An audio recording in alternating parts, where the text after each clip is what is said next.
الحمدللہ رب العالمین والصلاة والسلام علی رسولہ الکریم اما بعد السلام علیکم ورحمۃ اللہ وبرکاتہ۔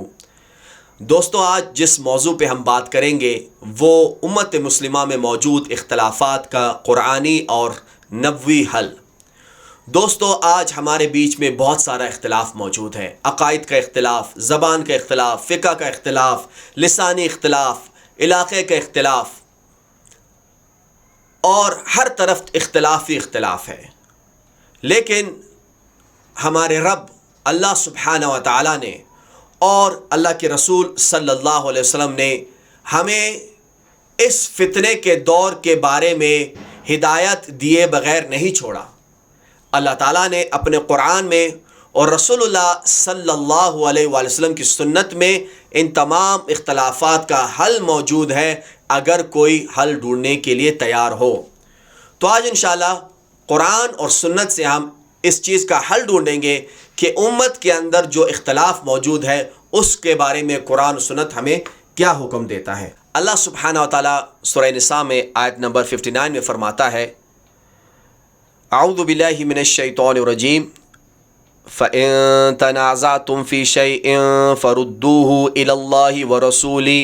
إِن كُنتُمْ تُؤْمِنُونَ بِاللَّهِ وَالْيَوْمِ الْآخِرِ ذَلِكَ خَيْرٌ وَأَحْسَنُ تَأْوِيلًا۔ پس اگر تمہارے درمیان کسی معاملے میں اختلاف ہو جائے تو اسے اللہ اور اس کے رسول کی طرف پھیر دو، اگر تم واقعی اللہ اور آخرت پر ایمان رکھتے ہو، اور یہی صحیح طریقہ کار ہے اور انجام کے اعتبار سے بہتر ہے۔ تو اللہ سبحانہ و تعالیٰ اس آیت میں ہمیں کیا بتا رہے کہ اگر تمہارے بیچ میں اختلافات آ جائیں تو اس کا حل کیا ہے کہ تم ان اختلافات کو اللہ اور اس کے رسول کی طرف پھیر دو، یعنی اختلاف کو قرآن و سنت پہ پیش کرو، اور قرآن و سنت تمہیں جو حکم دے اس کے اوپر سارے متحد ہو جاؤ۔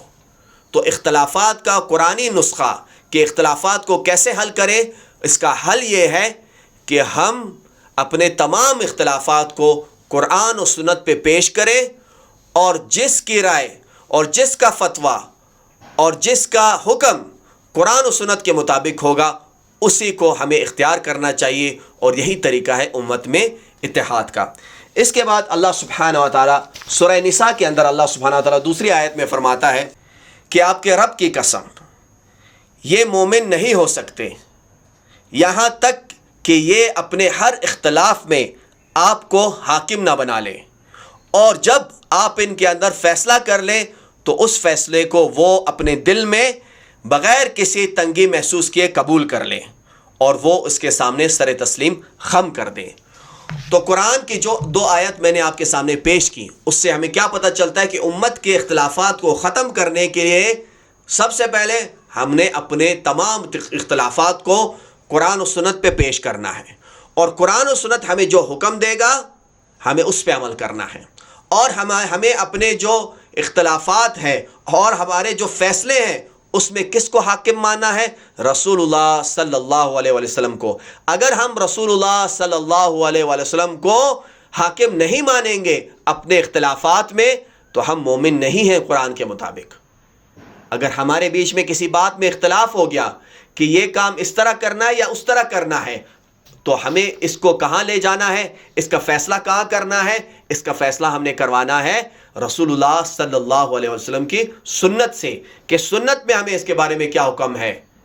تو اسی طرح ہمارے اختلاف ختم ہوں گے۔ تو یہ تو قرآن کریم کی دو آیات تھی اختلافات کو ختم کرنے کے بارے میں۔ اب انشاءاللہ سنت رسول صلی اللہ علیہ وآلہ وسلم میں ہمیں کیا ہدایات ملتی ہیں اس بارے میں۔ اللہ سبحانہ و تعالیٰ نے اپنے پیارے نبی محمد صلی اللہ علیہ وآلہ وسلم کو امت میں پیش آنے والے اختلافات کے بارے میں وحی کے ذریعے پہلے سے ہی بتا دیا، اور پھر اس کا حل بھی بتا دیا۔ سنن ترمذی کی حدیث ہے کہ نبی کریم صلی اللہ علیہ وسلم نے فرمایا کہ بنی اسرائیل کے 72 فرقے بنے،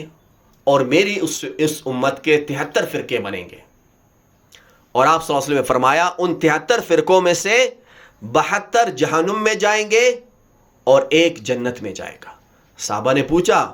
اے اللہ کے رسول صلی اللہ علیہ وسلم وہ ایک کون سی جماعت ہوگی؟ جو جنت میں جائے گی، تو آپ صلی اللہ علیہ وسلم نے فرمایا